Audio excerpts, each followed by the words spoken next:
It all started one night when I overheard Dylan, my son, casually talking to Lauren. I was in the kitchen cleaning up after dinner when I heard him say, "Just dump all 9 kids on Mom for Christmas. She won't say no. It's her turn." I stopped dead in my tracks, the dish in my hand feeling heavier than it should have. My pulse quickened, and I listened, hoping I was mistaken, but the words were clear as day. Dylan, my own son, was so casually discussing me as if I were nothing more than a tool, someone he could rely on at his convenience. My mind raced. 9 children? All of them? For Christmas? I had spent years helping him and Lauren, supporting their family, watching my grandchildren, and never once had I complained. But hearing him speak like that, so nonchalant, made me feel something I hadn't felt in a long time: disrespect. Hey there, my beautiful friends. I just want to take a moment to say thank you so much for tuning in today. It truly means the world to me that you're here. I'd love to know, what time is it where you're watching from? It would make my day if you could give this video a thumbs up. And don't forget to subscribe so you don't miss more stories. Let's get back to the story. I couldn't even remember the last time Dylan had called me just to check in. It had been a while, but I always made excuses for him. He was busy. He was working hard. The truth was, I had given so much of myself, and he had become used to it. Too used to it. As I stood there, frozen, I heard him laugh, his voice light, carefree. "Mom's got nothing else to do. You know she'll love it. It's just one more Christmas with the kids." The more I heard, the more I could feel my anger bubbling inside me. Was I really just someone to be used? To be relied on for their convenience? I'd spent years helping Dylan build his life, watching him and Lauren raise their children, putting them above my own needs, my own desires. And now, this was how he thought of me? A quick fix when they needed a break? It stung. It cut deeper than I wanted to admit. I had always been the supportive mother, the doting grandmother, but I hadn't asked for anything in return. I'd done it because I loved them. But this was different. This was manipulation, plain and simple. And in that moment, something inside me snapped. I wasn't going to let this go anymore. I wasn't going to let Dylan continue treating me like a doormat. I had always done what was expected of me, never once questioning my role, never once thinking about what I needed. But now, I was thinking about it. I wasn't just going to say yes. No, this time, I was going to take a stand. The hurt was still there, but a newfound strength had begun to take hold. I wasn't going to sit quietly in the background while they took advantage of me anymore. Things were going to change, and I would be the one to make that happen. Dylan had crossed a line, and now I was going to make sure he knew the consequences. Have you ever felt like people around you just expected too much without showing any appreciation? How did you handle it? Tell me in the comments section. After that night, I couldn't stop thinking about what I'd overheard. The anger still simmered in my chest, and I knew I wasn't going to let Dylan treat me like that anymore. But what could I do? How could I turn this around and make him understand that I wasn't just some backup plan for his kids? For days, I let my mind churn, trying to come up with a solution. I knew I couldn't just confront him immediately. I had to plan this carefully. But I also knew one thing for sure. I wasn't going to keep being the mother who simply accepted whatever was handed her. It was time to make a change. So I began with small things. I didn't pick up the phone when Dylan called. I wasn't ignoring him, but I wasn't jumping at the opportunity to talk either. For the first time in years, I started saying no to things. I told myself it was okay to put my needs first, that it didn't make me selfish or uncaring. I started reaching out to old friends, people I hadn't seen in years, and made plans for myself. I went to a museum one Saturday afternoon just to get out of the house and do something that was for me. I even went to a coffee shop alone, just to sit and read a book without anyone interrupting me. It was freeing, and I realized how much I'd forgotten about who I was before I became a grandmother who had to juggle everyone else's needs. It wasn't much, but it was a start. I was reclaiming my life. But of course, Dylan wasn't going to make this easy. Every time I saw his name on my phone, a sense of dread washed over me. I wanted to answer, to fall back into the familiar role of caretaker and peacemaker, but I didn't. Instead, I decided to do something bold. I reached out to a few of my old friends, people I hadn't talked to in years, and invited them over for Christmas. It felt good to have plans that didn't involve babysitting. It felt good to know that for once, I was the one being cared for and not just the one doing the caring. I knew Dylan would be upset when he found out, but that was the point. He needed to see that I had a life beyond him and his family, that I had value outside of being his backup. The days leading up to Christmas felt like a countdown. I kept busy, sticking to my plans. But there was a part of me that couldn't help but wonder what Dylan would say when he finally called to confirm the usual arrangement. I knew I'd have to face him soon. I couldn't avoid him forever. But for now, I was going to enjoy the freedom of making my own choices, and when the time came, I would be ready. Have you ever made a decision just for yourself, even though it meant disappointing someone else? How did it feel? Share your experience with me in the comments section. Like this video if you're rooting for me to take control of my life. It was the day before Christmas when Dylan called me.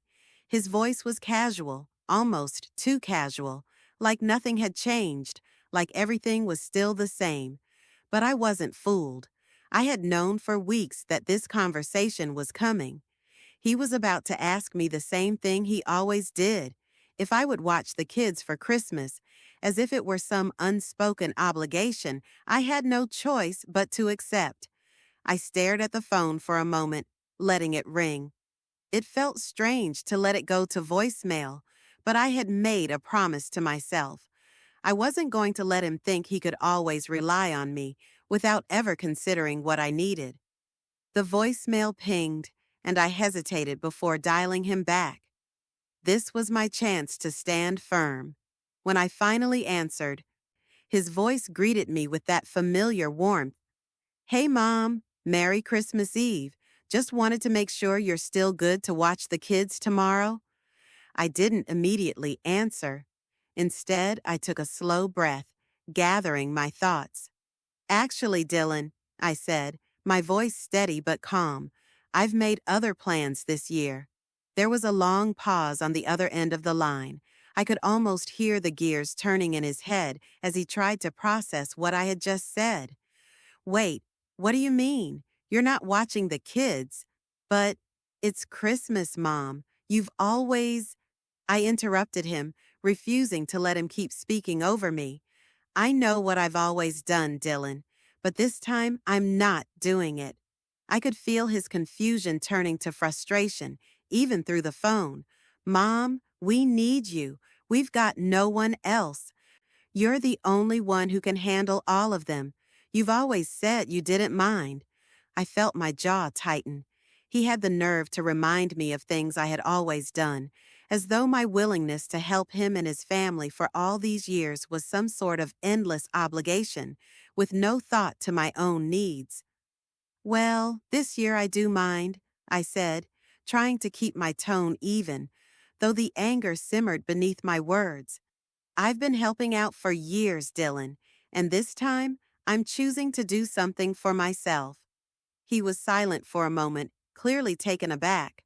But then he tried a different tactic, his voice softening, almost pleading. "Mom, please, you know how crazy things have been. I'm just asking for one more Christmas, and then we'll make it up to you." I wasn't having it. Not this time.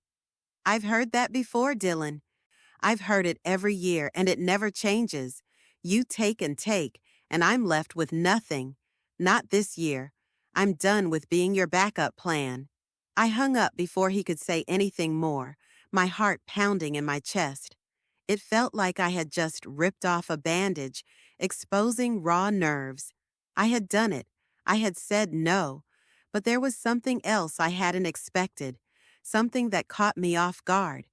As I sat there, my hands still gripping the phone, I felt a rush of guilt wash over me. I had hurt him. I knew that. I wasn't blind to the disappointment in his voice, but I also knew that this was the right thing to do. I couldn't keep letting my life revolve around Dylan's needs. I had to stand up for myself, even if it meant he would be angry with me. Just as I was about to sit down and collect my thoughts, there was a knock at the door. I opened it, and there stood Lauren, looking more disheveled than I had ever seen her. Her eyes were red, like she'd been crying for hours. "Abigail, we need to talk," she said, her voice shaky.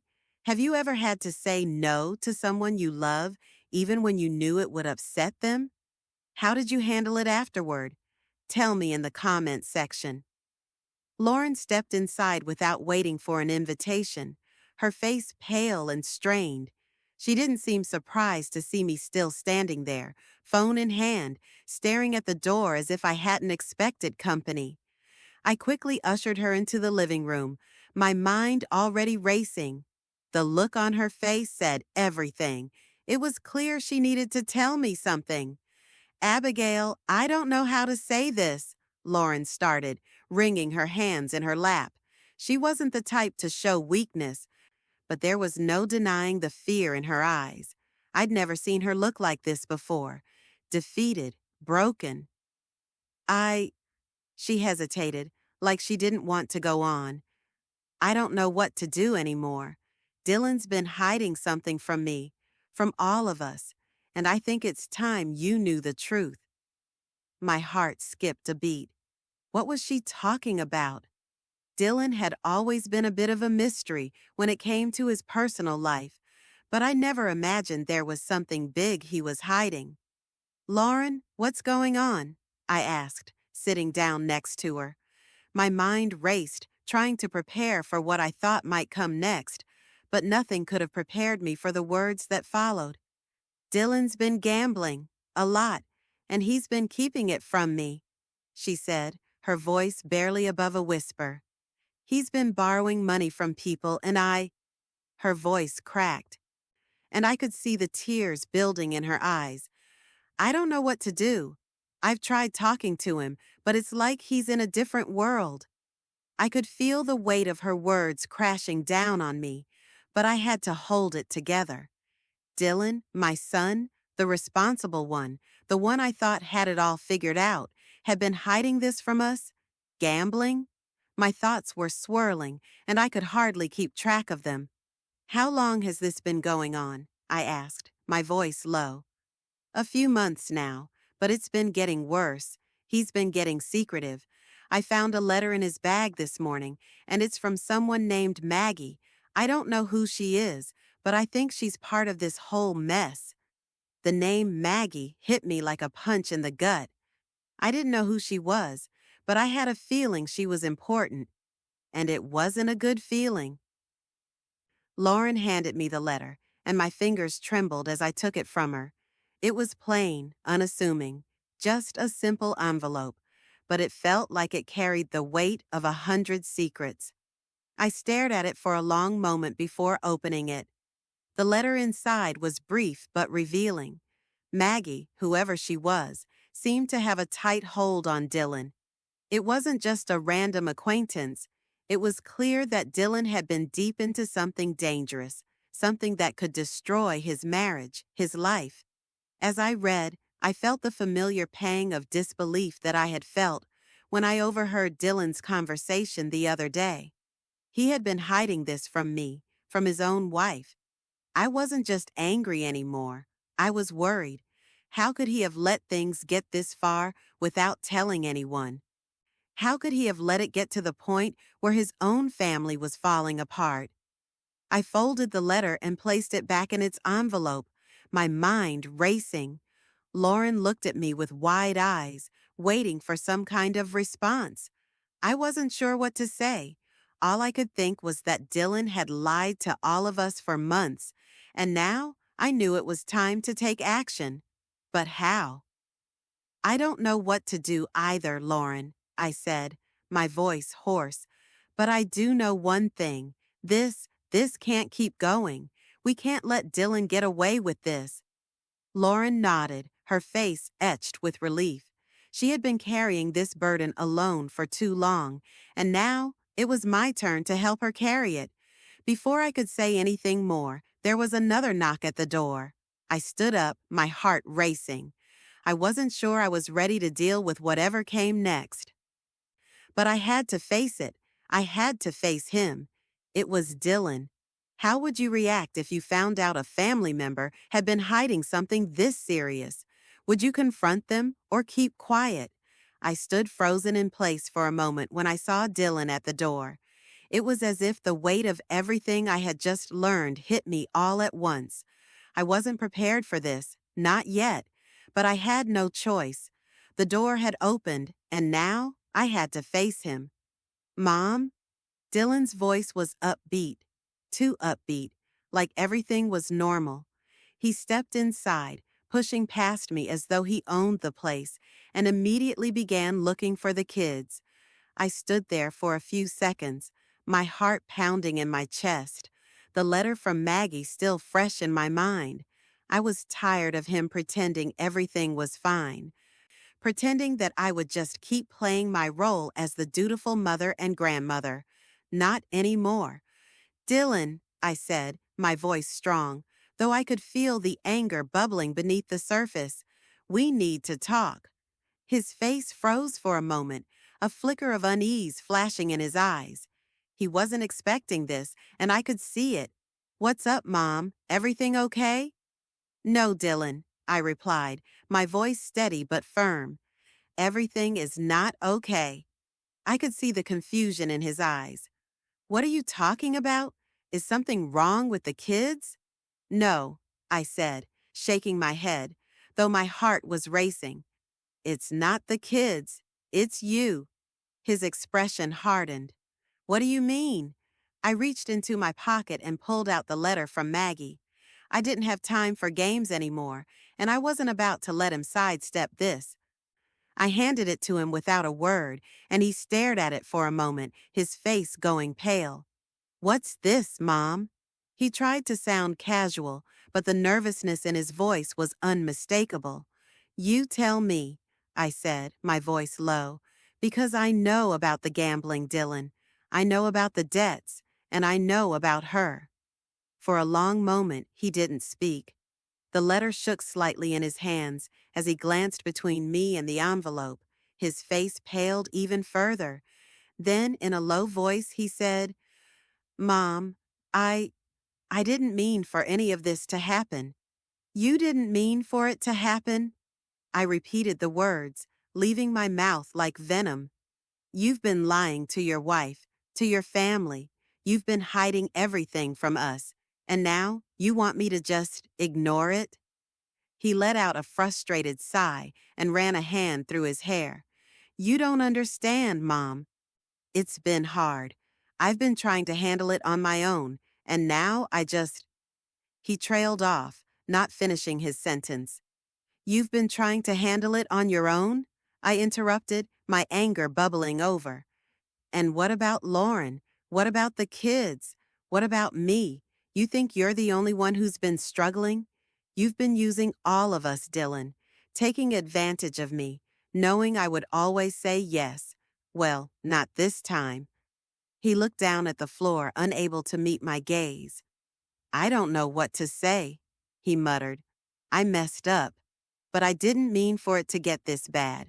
I swear I'm going to fix everything. Just give me some time. No, I said firmly. I've been giving you time for years, Dylan. I've been letting you walk all over me, and I've been letting you get away with things you shouldn't have. But not anymore. You've crossed a line. He looked up at me, his eyes pleading, but I wasn't swayed. He had crossed too many lines for me to keep ignoring it. You're not going to get out of this that easily, I continued. You need to face the consequences of what you've done. and you need to do it on your own. I'm done picking up the pieces for you." I felt a mix of sadness and relief wash over me. I had said it, said the things I had been holding in for so long. I had finally stood up to my son, but I also knew that this moment wasn't going to be easy for either of us. Dylan opened his mouth to say something, but then he stopped himself, staring at me with a defeated look in his eyes. "I messed up," he repeated. "I know I did, but I didn't think it would go this far." I let out a long breath. "Well, it did, and now you have to face it. But I won't be here to clean up after you anymore." With that, I turned and walked to the window, looking out over the snow-covered yard. I felt like I had just closed a chapter in my life that I couldn't go back to. It was painful, but it was necessary. Dylan had to figure this out on his own. I had done all I could. What would you do if you confronted a family member about something they've been hiding, and their response was to downplay everything? Would you keep fighting for the truth? The tension in the room was thick. Dylan stood there, still holding the letter, his face a mix of frustration and defeat. I had said everything I needed to say, and now all I could do was watch as the consequences of his actions unfolded before me. It wasn't just the gambling anymore. It was everything: the lies, the broken trust, the years of me cleaning up his messes. This was the moment I had dreaded, but also the one I had needed. Dylan was on the edge, and there was no soft landing for him this time. "I'm sorry, Mom," he muttered, barely above a whisper. "I really am, but I don't know how to fix this." His words hung in the air, heavy and hollow. For a moment, I almost felt sorry for him. Almost. But the years of disappointment had worn away any sympathy I might have had. He had built this mess, and now he had to face it. I wasn't going to be the one to clean it up anymore. Just then, Lauren walked in, her eyes red and swollen. But there was something different about her now. She wasn't the timid wife I had seen so many times before, the one who always made excuses for Dylan's behavior. No, this was the woman who had finally reached her breaking point. "I can't do this anymore, Dylan," she said, her voice shaking with emotion. Her words were quiet, but they carried a weight I could feel in my bones. "I can't keep pretending that everything's okay when I know it's not." Dylan looked at her, his face a mix of panic and regret. "Lauren, please. I'll change. I'll fix this. Just give me some time." But Lauren wasn't having it. "You've had time, Dylan. Too much time. You lied to me. You lied to our family. And now we're at the point where I can't trust you anymore. I'm done." My heart went out to her, but at the same time, I couldn't help but feel a strange sense of satisfaction. Dylan had taken her for granted, just like he had with me. She wasn't just his wife, she was a woman in her own right, and she was done being walked on. "I'm filing for divorce," Lauren said, her voice firm now. "I don't know how we got here, but this is the end. I can't keep living in a marriage built on lies." The words hit Dylan like a punch to the gut. He stood there, his face turning pale, and for the first time in years, I saw him completely unravel. This was his reckoning, and it was hard to watch, but at the same time, it was long overdue. I stood up, walking over to Lauren and placing a hand on her shoulder. "You're doing the right thing, Lauren," I said, my voice steady, though my heart ached for her. "You can't keep carrying this alone. It's time to move on." Lauren nodded, her eyes glistening with unshed tears, but there was a sense of relief in her expression now. The burden was no longer entirely hers to bear. Dylan didn't say anything for a long time. He just stood there, frozen in place, his hands trembling slightly. I could see the regret and the fear in his eyes, but it was too late. The silence stretched out for what felt like an eternity. Finally, Dylan looked at Lauren, his voice shaky. "I'm sorry. I never meant for any of this to happen." Lauren's expression softened for a split second, but then she shook her head, her voice quiet but resolute. "You're sorry, but it's too late for apologies. You've hurt me, Dylan, and you've hurt your family." She turned to leave, and Dylan didn't stop her. It was like he had already given up. But there was no turning back now. Lauren was done, and so was I. As I watched her walk out the door, I couldn't help but feel a sense of finality. This wasn't just the end of Dylan's marriage, it was the end of the way I had always let him treat me. But the hardest part was still to come. How would Dylan react to the truth? And, more importantly, how would I move forward from this? How would you feel if you had to end a marriage or relationship because of betrayal? Would you be able to walk away, or would you try to make it work? Christmas morning came and went in a blur, but it wasn't the joyful, peaceful holiday I had once envisioned. The usual chaos of kids laughing and tearing into presents was replaced by a quiet stillness in the house.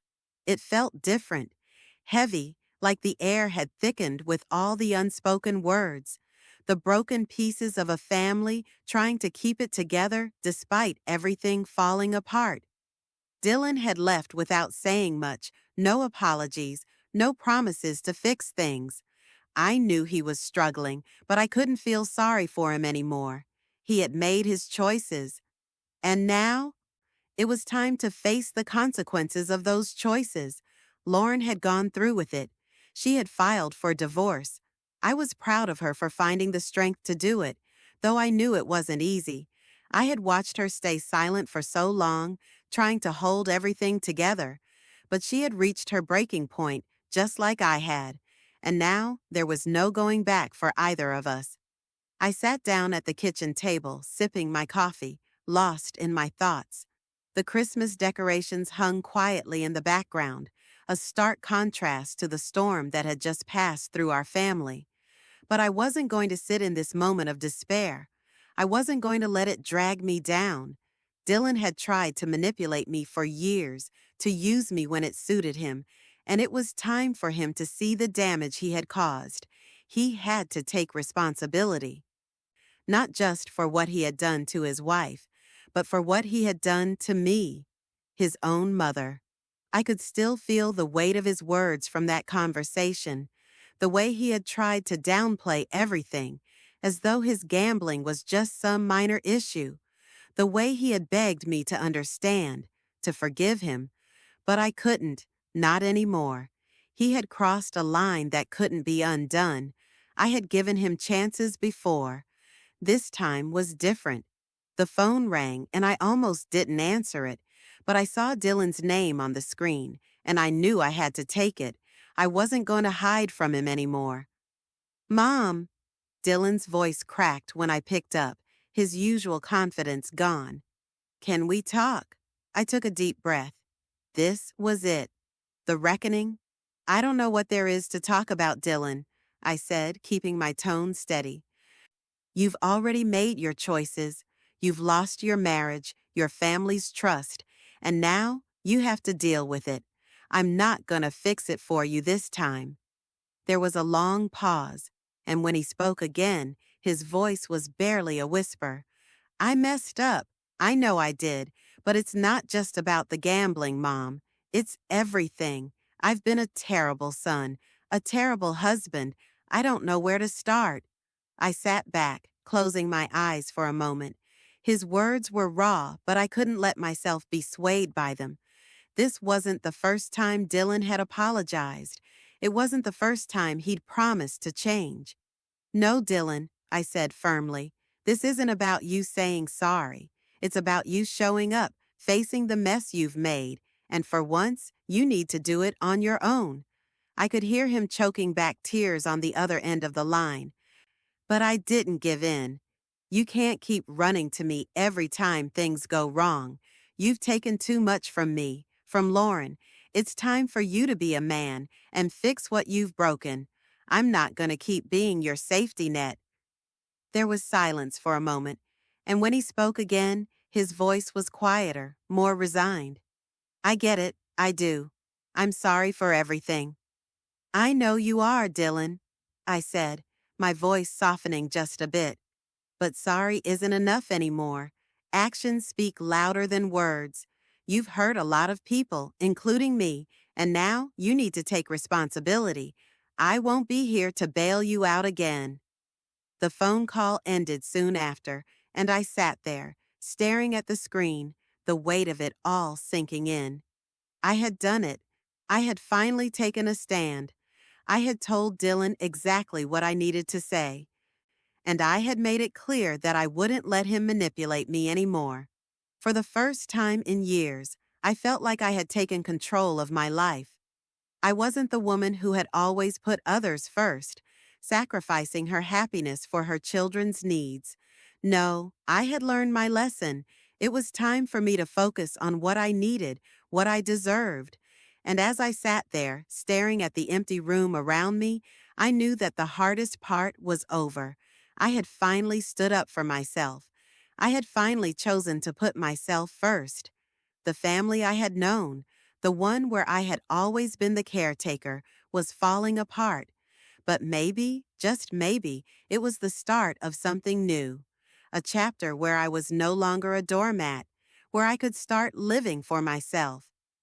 Have you ever had to let go of someone you loved because they refused to change? How did you move forward? Thank you for watching. If you enjoyed this story, you will surely love the next one. It's as interesting and even more intriguing than you can ever imagine. So do check it out. Click on the image showing on your screen right now to watch the next one.